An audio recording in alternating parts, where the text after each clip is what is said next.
জাতিসংঘ মহাসচিব ঢাকায়। অন্তর্বর্তী সরকারের প্রধান উপদেষ্টা ডক্টর মোহাম্মদ ইউনূসের আমন্ত্রণে 4 দিনের সফরে ঢাকায় এসেছেন জাতিসংঘের মহাসচিব আন্তোনিও গুতেরেস। বৃহস্পতিবার বিকালে হযরত শাহজালাল আন্তর্জাতিক বিমানবন্দরে তাকে স্বাগত জানান পররাষ্ট্র উপদেষ্টা মোহাম্মদ তৌহিদ হোসেন। প্রায় 7 বছরের ব্যবধানে বাংলাদেশে এটি তার দ্বিতীয় সফর। জাতিসংঘ মহাসচিবের সফরের আলোচনায় অগ্রাধিকার পাবে রোহিঙ্গা শরণার্থী সংকট, এছাড়া মানবাধিকার ইস্যুও গুরুত্ব পাবে বলে বার্তা দিয়েছেন সংশ্লিষ্টরা।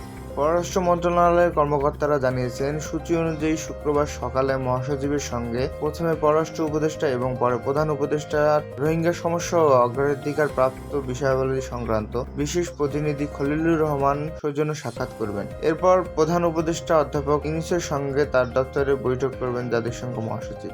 বৈঠক শেষে তারা বাংলাদেশ বিমানবন্দরে একটি ফ্লাইটে একসঙ্গে কক্সবাজার যাবেন। সেখান থেকে তারা রোহিঙ্গা শরণার্থী শিবির পরিদর্শনে যাবেন। রোহিঙ্গা শিবির জাতিসংঘের হয়ে কাজ করা বিভিন্ন সংস্থার নিজ নিজ কার্যক্রম সম্পর্কে জাতিসংঘ মহাসচিবকে ব্রিফ করবেন। শরণার্থী শিবির পরিদর্শনের পর রোহিঙ্গা ও পবিত্র রমজানের প্রতি সংহতি জানিয়ে সবার সঙ্গে ইফতার করবেন জাতিসংঘ মহাসচিব। অন্তত 1 লাখ রোহিঙ্গা শরণার্থীর সঙ্গে ইফতার করবেন তিনি। রাতে কক্সবাজার থেকে ঢাকার উদ্দেশ্যে রওনা দেবেন জাতিসংঘ মহাসচিব ও প্রধান উপদেষ্টা। আগামী শনিবার ঢাকায় জাতিসংঘের কার্যালয়ে যাবেন মহাসচিব। সেখানে জাতিসংঘের কর্মীদের সঙ্গে মতবিনিময় করবেন। এরপর দুপুরে হোটেলে ফিরে গোলটেবিল বৈঠকে যোগ দেবেন গুতেরেস। সেখানে বাংলাদেশের যুব সমাজ ও নাগরিক প্রতিনিধিদের সঙ্গে মতবিনিময় সভা করবেন মহাসচিব।